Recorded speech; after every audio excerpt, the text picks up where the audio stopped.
29장은 총 24절까지로 되어 있어요. 1절부터 24절. 그런데 공교롭게도 8구절씩 나누어서 내용이 달라집니다. 1절에서 8절, 그리고 9절에서 16절, 그리고 17절에서 24절까지 내용이 달라지고 있습니다. 1절에서 8절까지는 우리가 지금 읽었지만 예루살렘에 닥칠 어떤 하나님의 어찌 보면 진노이고, 또 그 진노 가운데 또 하나님께서 보호해 주실 것을 말씀을 하고 있고요. 그 다음에 9절에서 16절까지는 오늘 제목을 얘기하는 것처럼 정말 영혼 없는 신앙 고백처럼 마음은 없고 입술로만 하나님을 찾는 그런 죄에 대해서 지적하는 그런 대목이 9절에서 16절까지 있고, 그 다음에 마지막 17절에서 24절까지는 그리스도에 의한 이스라엘의 회복을 예언하고 있습니다. 그러니까 이사야서는 정말 놀라운 책입니다. 예수님 오시기 전 한 700년 전에 예언된 책인데, 거기에 그리스도의 초림과 그리스도의 재림에 관한 그런 메시지가 예언이 되어 있다. 너무나 놀라운 책입니다. 자, 우선 첫 부분, 1절에서 8절 부분을 좀 중점적으로 한번 본다면, 첫 번째가 뭐냐면 아리엘이라고 하는 단어입니다. 아리엘이라는 단어는 아까 예루살렘을 지칭하는 그런 말이다 이렇게 말씀을 드렸는데, 그 뜻을 보면 엘 하면 이건 하나님이라는 뜻이잖아요.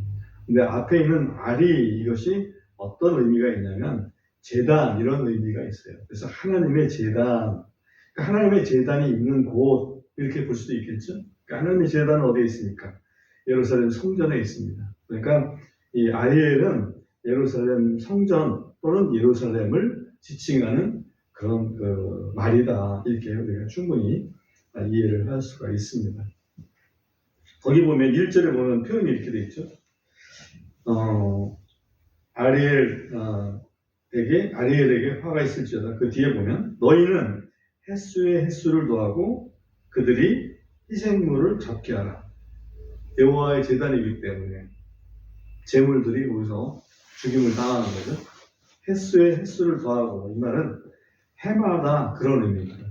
해마다 제사를 잘 드려라. 희생물을 드려라. 그렇지만 희생물을 너희가 해마다 드리고 있지만 2절에 보면 그럼에도 내가 아리엘을 괴롭힐 것이다. 허허. 그들이 제물을 드리지만, 다시 말하면 진정으로 제물을 드리는 게 아니라 어찌 보면 형식적으로 드리고 있다는 사실을 하나님께서 지적하고 계신 겁니다. 그렇죠? 그러면서 여기 보면 2절에 보면 내가 아리엘을 괴롭히리니 근심과 슬픔이 있을 것이다. 근심과 슬픔이 어디에? 제단에.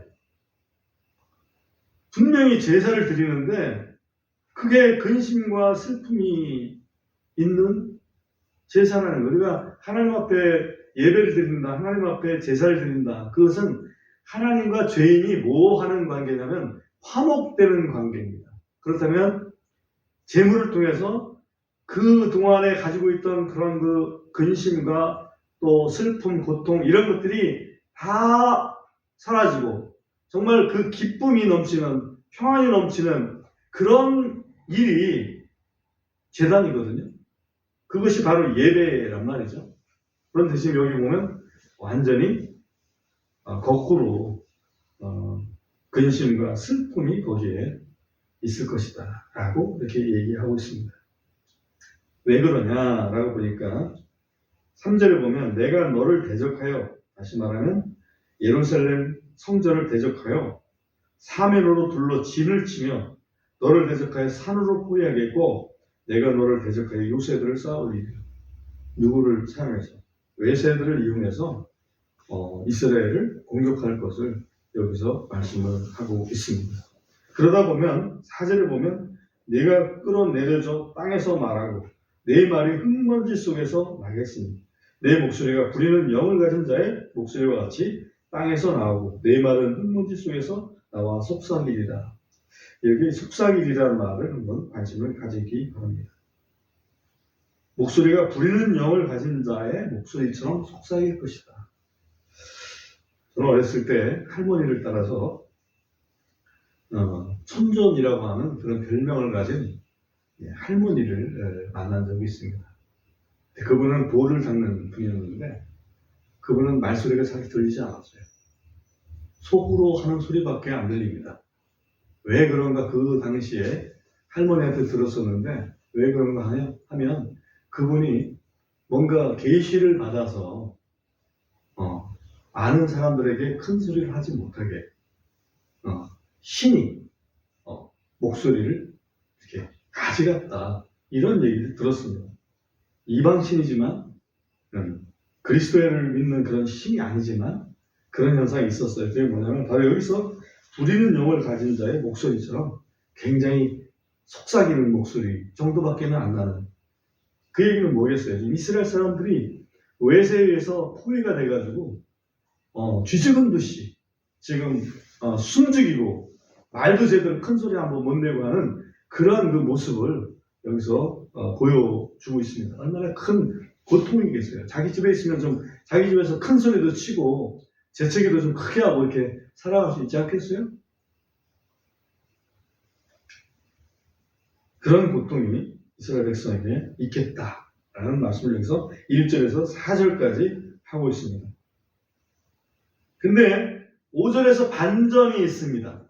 5절에서 여기 더욱이라고 번역이 되어 있습니다만 이것은 영어로 moreover라고 해서 더욱이라는 표현이 번역상으로는 아주 적절합니다.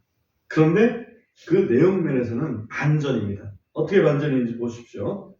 너의 타국인들의 무리는 작은 티끌같이 되겠고 무서운 자들의 무리는 사라지는 겨와 같으리니 참으로 그 일이 순식간에 갑자기 일어나리라.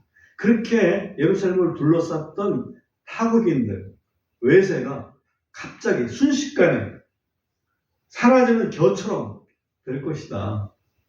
이런 그 엄청난 변화의 말씀이 있습니다. 그러므로 여기 더욱이라는 표현보다는 영어가 어쩔 수 없이 오버라고 돼서 그런데 이 맥락으로 본다면 그러나 라고 표현하는 것이 더 아주 그 맞는 그런 그 국면 전환이다 이렇게 말씀을 드릴 수가 있어요. 이것은 언제를 얘기할 것이냐라고 우리가 역사를 통해서 살펴볼 수 있는데 뭐냐면 히스기야 대왕 때 예루살렘을 공격해오던 군사가 있었습니다. 어느 나라죠? 아시리아 군사. 아시리아의 그 사네립 왕이 이끄는 그런 군사가 공격을 해왔는데 그때 히스기야가 하나님 살려주세요. 우리 어떻게 합니까? 이사야 선지자를 통해서 걱정하지 마라. 하나님께서 다스리실 거야. 그날 하룻밤 사이에 아시리아 군사가 천사에 의해서 몰살당했습니다. 몇 명이? 18만 5천 명이. 어마어마한 군사가 하루 저녁에 몰살당했습니다. 그 일을 여기서 미리 예언을 한 거나 마찬가지예요. 그 일이 순식간에 갑자기 일어나리라. 어떻게 그거를 상상이나 했겠습니까? 6절 보시면 너는 만군의 주로부터 천둥과 지진과 큰 소리와 폭풍과 폭우와 삼키는 불꽃으로 벌을 받으리라. 여기 너는 물론 아리엘을 이스라엘을 지칭한다고 볼 수 있는데 실상은 이 너는 어찌 보면 예루살렘을 공격했던 그런 그 외세라고도 볼 수가 있습니다. 7절 보시면 아리엘을 대적하여 싸우는 모든 민족들의 무리들 곧 그녀와 그녀의 요새를 대적하여 싸우는 모든 자들과 그녀를 괴롭히는 모든 자들이 하룻밤 환상 속의 꿈과 같이 되리라. 하룻밤 환상 속의 꿈. 우리한테 익숙한 용어로는 일장춘몽이라는 말도 있죠. 그것처럼 이제 다 우리가 이겼다라고 했을지 모르지만 하룻밤 깨어나니까 자기들이 믿었던 군사가 다 죽었어요. 18만 5천 명이 다 죽었어요. 그래서 사내립이 얼굴이 뜨끈뜨끈 해가지고 돌아갔다. 돌아가서 죽었죠? 시해당했습니다. 그게 1절에서 8절에 있는 내용입니다. 그러니까 유대가 잘해서 하나님이 지켜주신 건 아니고 유대가 잘못해서 하나님께서 외세를 사용하셨지만 그 외세가 너무나 교만했습니다. 너무나 교만해가지고 하나님께서 그들을 하룻밤 사이에 천사를 이용해서 18만 5천을 몰살시켰습니다. 그러니까 하나님은 하시면 다 하실 수 있어요. 떵떵거리는 어떤 그 세력들 있지 않습니까? 세계의 어떤 그 군사력을 가진 사람들. 그러나 하나님이 안 참으실 수도 있다. 마지막 때에. 그걸 우리가 한번 기억할 필요가 있습니다. 두 번째 이제 9절부터 16절은 아까 말씀드렸지만 영혼 없는 신앙 고백이라고 하는 주제를 이렇게 연상시키는 부분인데요. 한번 9절을 한번 보겠습니다. 스스로 멈추며 놀랄지어다. 너희는 부르짖고 부르짖을지어다. 그들이 취하나 포도음료로 인함이 아니며 그들이 비틀거리나 독한 음료로 인함이 아닙니다. 이는 주께서 너희에게 깊은 잠의 영을 부어주사 너희 눈을 닫으셨으며 예언자들과 너희를 다스리는 자들과 선견자들을 그분께서 덮으셨기 때문이라. 모든 자들의 환상 계시가 너희에게는 봉인된 책의 말씀들과 같이 되었나니 사람들이 그것을 배움이 있는 자에게 주며 이르기를 청하노니 이것을 읽으라 하면 그가 이르기를 나는 읽을 수 없노라. 이는 그것이 봉인되었음이라 하리로다. 또 그 책을 배움이 없는 자에게 건네주며 이르기를 청하노니 이것을 읽으라 하면 그가 이르기를 나는 배우지 않았노라 하리로다. 이게 무슨 뜻일까요? 사람들이 비틀거립니다. 비틀거리는데 왜 비틀거리는 사람이 잠에서 취하면 비틀거리죠? 술 취했을 때 비틀거리는 것처럼 잠에 취하면 또 비틀거립니다. 근데 여기 보면 잠이 취해서 그렇다. 어떤 잠이냐? 예언자들이 하나님 말씀을 깨닫게 해줘야 되는데 예언자들이 잠을 자본다는 얘기죠. 하나님 말씀이 뭔지 몰라. 왜? 그들의 눈이 지금 닫혔고 그들의 귀가 닫혔기 때문에 그렇다라는 말씀을 지금 여기 하고 계십니다. 13절을 한번 보겠습니다.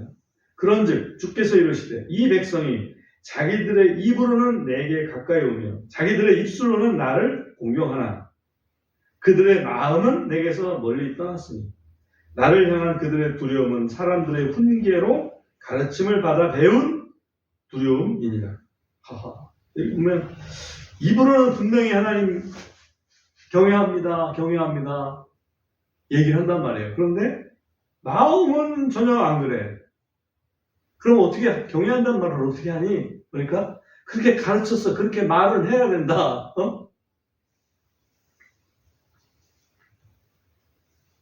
믿음이라는 것은 말만 한다고 되는 건 아니잖아요. 그 마음에 정말로 믿어야 되는 거 아니에요. 그죠? 믿는다고 말만 해. 그럼 돼. 이런 경우 있잖아요. 아니올시다. 하나님은 마음을 보신다고. 입술만 보시는 하나님이 아니라고.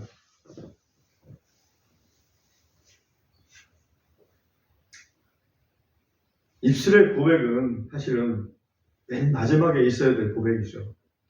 우리의 혼을 잘 생각해 보십시오. 우리 혼은 지성과 감성과 의지로 이렇게 어찌 보면 구성되어 있습니다. 지성이라는 것은 뭔가 사실을 아는 그런 그 능력. 뭔가 사실을 알아야 돼. 어떤 사실? 하나님이 계신다. 그리고 하나님은 약속을 주신다. 약속을 믿고 하나님 말씀대로 순종하는 사람은 하나님께서 복을 주신다. 이걸 사실로 알아듣는 게 지성이라고. 그 사실을 알아들었어요. 그 다음에 그것을 감성으로 공감해야 돼. 하나님께서 나를 위해서 그렇게 하시는구나. 그렇게 해야 되는데 공감 안 해. 하나님이 그런 분이셔? 나하고는 별 상관없어. 그건 뭐 저기 이스라엘 사람들하고 상관이 있는 거고, 그거는 저기 교회 다니는 사람들하고 상관이 있는 거지, 나하고는 아무 상관없이요? 예를 들어서 그럴 수 있다는 거죠. 그러면 더 이상 진정이 안 되죠. 그 사실을 들었어요. 그것이 나를 위한 것이구나 라고 공감이 돼야 그 다음에 마지막으로 의지를 갖고서 그러면 내가 하나님의 진리를 받아들이겠습니다. 하나님의 약속을 믿고 나아가겠습니다. 행동이 바뀔 거 아니에요? 생각이 바꾸고 말이 바뀌고 행동이 바뀔 거 아니에요? 그런데 지금은 어떤 단계냐면 예언자들이 하나님의 그 말씀 자체를, 하나님이 주시고자 하는 그 진리 자체를 뭐가 뭔지를 모르는 상태가 되는 거예요. 그러면 지성 자체가 아예 반응이 안 되는 거예요. 그러다 보니까 지성도 없죠. 나하고 상관도 없죠. 다만 입으로 야 그래도 하나님을 경외한다고 해. 그래야 돼. 하나님을 두려워해야 되는 거야. 말로 그렇게 한다는 얘기죠. 마음은 아니고. 그래서 예수님께서 이 말씀을 인용을 하시기도 하셨잖아요.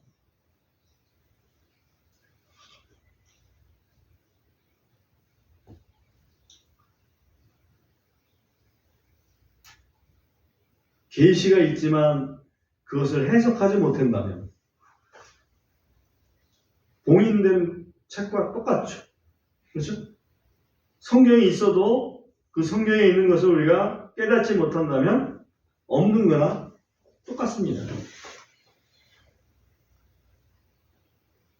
14절 한번 보겠습니다. 그러므로 보라, 내가 이 백성 중에 놀라운 일을 추진하리니 놀라운 일과 이적이니라. 이는 그들의 지혜로운 자들의 지혜가 사라지고 그들의 분별 있는 자들의 명철이 숨겨질 것이기 때문이라 하셨도다. 이게 왜 놀라운 일이고 이적일까? 사람들의 지혜가 사라집니다. 사람들의 명철이 사라집니다. 사람들은 지혜도 없고 깨달음도 없어요. 뭘 못 깨달을까? 복음 진리를 깨달을 수가 없습니다. 어린 아이들처럼 단순한 사람들에게 그 복음이 깨달아지는 거지. 세상 지혜로는 알 수가 없는 거죠. 15절, 자기들의 계획을 주께로부터 숨기려 깊은 곳을 찾는 자들과 또 자기들의 일들이 어둠 속에 있어 그들이 이르기를 누가 우리를 보랴, 누가 우리를 알랴 하는 자들에게 화가 있을지어다. 하나님을 대놓고 무시하죠? 누가 우리를 보고 있냐? 누가 우리를 알겠어? 우리 이렇게 숨어서 지금 다 작전 짜고 있는데 숨어서 작전 짠다고 그게 드러나지 않겠습니까?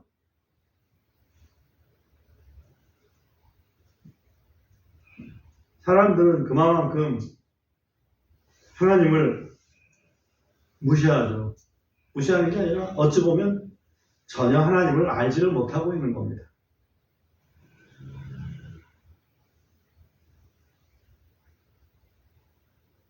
16절 보시면 진실로 너희가 일들을 뒤집어 놓음이 토기장의 진흙과 같이 여겨지리라. 왜냐하면 만들어진 작품이 그것을 만든 자에게 이르기를 그가 나를 만들지 아니하였다 하겠느냐? 혹은 빚어진 물건이 그것을 빚은 자에게 이르기를 그는 명철이 없다 하겠느냐? 우리는 토기와 같다 이거죠. 토기장의 손에 있는 토기와 같아. 근데 자기보다 자기를 만든 하나님을 더 어리석다라고 생각하는 거예요. 자기가 더 똑똑한 줄 알아? 이게 인간이에요, 그죠? 세상의 지혜는 자기가 하나님보다 더 똑똑한 줄 안다고. 그러나 고린도전서 1장에 보면 십자가의 도는 세상 지혜는 알 수가 없다. 그래서 뭐가 꼭 요구되냐면 믿음이라는 게 요구된다. 세상 지혜로는 알 수가 없는 것이 그리스도의 복음입니다. 그 복음은 듣고 믿어야 되는 거지 스스로 깨달을 수가 없어요. 그거를 지금 말씀하고 있습니다. 이사야서에서는 특별히 화에 대해서 우리가 28장부터 33장까지 화가 6차례 등장한다고 제가 지난 시간에 말씀드렸었는데, 근데 29장에 화가 2번이나 등장합니다. 하나는 1절에 보면 아리엘에게 화가 있을지어다 이렇게 되어 있고요. 또 하나는 15절에 지금 금방 본 거에서 보면 끝에 보면 화가 있을지어다 끝에, 그죠? 자들에게 화가 있을지어다 이렇게 되어 있죠. 아리엘이라는 것은 결국은 제사, 하나님의 제단인데 제사는 드리긴 하지만 믿음 없이 제사 드리는 거예요. 믿음 없는 제사. 그 사람들에게 화가 있다는 얘기고, 15절에 보면 입술로는 존경한다고 그러지만 실제로는 마음은 멀고, 그리고 그래서 하나님을 멸시하고 하나님께로부터 자기들은 충분히 숨길 수 있다. 하나님은 보고 있지 않다. 하나님을 무시하는 그런 그 사람들에게 화가 있다. 이렇게 말씀하고 있는 것입니다. 우리 마태복음 15장을 잠깐 보고 오겠습니다. 마태복음 15장 7절에서 9절에 있는 말씀인데요. 찾아서 좀 읽겠습니다. 눈으로 한번 따라와 주시기 바랍니다. 마태복음 15장 7절에서 9절인데요. 너희 위선자들아, 이사야가 너희에 대해 잘 예언하였도다. 이르되 이 백성이 자기들의 입으로는 내게 가까이 나오고 자기들의 입술로는 나를 공경하나 그들의 마음은 내게서 멀도다. 오히려 그들이 헛되이 나를 경배하며 사람들의 명령들을 교리로 가르치는도다 하였느니라 하시더라. 이게 왜 이런 얘기를 예수님께서 바리새인들에게 했습니까? 바리새인들은 자기들이 하나님의 율법을 잘 지킨다고 얘기하지만 실제로는 자기들의 어떤 그 만든 나름대로의 전통을 가지고 하나님의 율법을 무시하는 그런 그 우를 범했습니다. 그 대표적인 것이 뭡니까? 코르반이죠. 코르반이라는 것은 이거 원래 부모님 섬기라고 하나님께서 주신 복인데 이건 하나님께 드리기로 했습니다. 코르반. 그렇게 하면 그거 가지고 부모님 섬기지 않아도 된다. 이렇게 가르치는 것이 바리새인들의 전통입니다. 그러면 부모를 공경하라 그랬는데 그 부모를 공경하라는 그 율법보다 바리새인들이 만든 전통이 더 앞선다는 얘기죠. 그죠? 그걸 예수님께서 지적하십니다. 그는 범법이고 위선이다. 그런 상태가 영혼 없는 신앙 고백과 같은 것이다 라고 말씀을 합니다. 그래서 이사야 시대에 얼마만큼 이스라엘의 그 믿음이 썩어갔는지 그것을 알 수가 있습니다. 마지막 부분이요. 주제가 완전히 달라집니다. 17절부터 나와 있는 건데 17절 한번 보겠습니다. 아주 잠시만 있으면 레바논이 열매를 많이 내는 밭으로 변하지 아니하겠으며 열매를 많이 내는 밭은 숲처럼 여겨지지 아니하겠느냐. 그날에 귀먹은 자들이 그 책의 말씀들을 듣겠고 눈먼 자들의 눈이 어둡고 캄캄한 데서 보리로다. 온유한 자들도 주 안에서 자기들의 기쁨을 더하겠고 사람들 중에 가난한 자들도 이스라엘의 거룩하신 이 안에서 기뻐하리라. 이 장면이 완전히 달라지죠. 아주 잠시만 있으면 그날에, 다시 말하면 그리스도께서 오시는 날에, 그런 의미입니다. 그리스도께서 오시면 민족적으로 회개가 이루어져서 귀먹은 자들은 듣고 눈먼 자들은 보고 온유한 자들, 통상적으로 온유한 자들이라는 것은 마음이 굉장히 그 겸손한 사람들을 얘기하거든요. 이 온유한 사람들은 기뻐해요. 옛날에는 아주 눌려 있는데. 그리고 가난한 자들도 기뻐해요.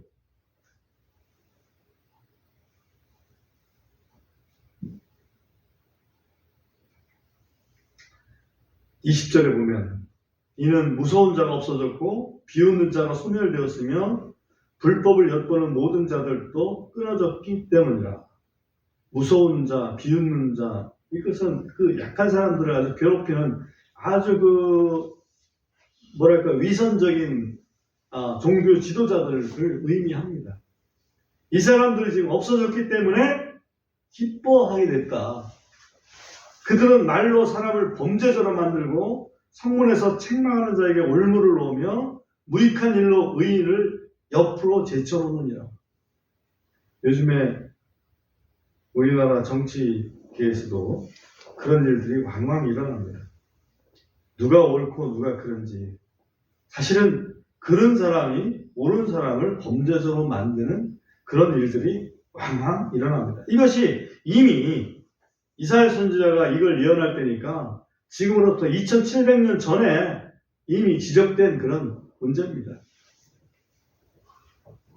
22절 보겠습니다. 그러므로 아브라함을 구속한 주가 여호와가 야곱의 집에 대해 이같이 말하노니 야곱은 이제 부끄러워하지 아니하겠고 그의 얼굴도 이제 창백하게 되지 아니하리라. 왜? 그리스도께서 오실 거기 때문에. 그래서 회복하실 거기 때문에. 23절 그러나 그가 내 손으로 만든 작품 곧 그의 한가운데서 그의 자녀들을 볼 때에 그들이 내 이름을 성별하고 야곱의 거룩하신 이를 성별하며 또 이스라엘의 하나님을 경외하리라. 영이 잘못된 자들도 깨닫게 되고 투덜거리는 자들도 교리를 배우리라 하시니라. 이스라엘 백성이 하나님을 진심으로 경외하는 그런 날이 오겠다라고 지금 말씀하고 있습니다. 이것은 이스라엘 민족적 회개가 일어날 때 이루어집니다. 사실 지금도 예수님 초림하셨을 때 지적하셨지만 그 이후에 이스라엘 민족은 배반했었고 2000년 동안 나라가 없이 지내다가 1948년 5월 14일 날 기적적으로 나라를 회복했죠. 그때 지금 77년 가까이 흐르고 있습니다만은 아직도 민족적인 회개, 다시 말하면 예수님을 그리스도로 영접하는 그런 일은 안 일어나고 있습니다. 그 일이 곧 일어날 것입니다. 자, 오늘 우리는 이사야 29장, 그야말로 신앙 고백인데 뭐 없는 신앙 고백? 영혼 없는 신앙 고백 이라는 주제로 이 말씀을 좀 살펴보았습니다. 우리는 이 말씀을 통해서 우리도 영혼 없는 신앙 고백을 할 수 있겠구나. 그렇죠? 하나님은 우리의 그 속마음을 보시는 분인데 진정한 마음으로 하나님을 믿고 복음을 받아들이는 그런 그 믿음을 다시 한번 점검해야 되겠습니다.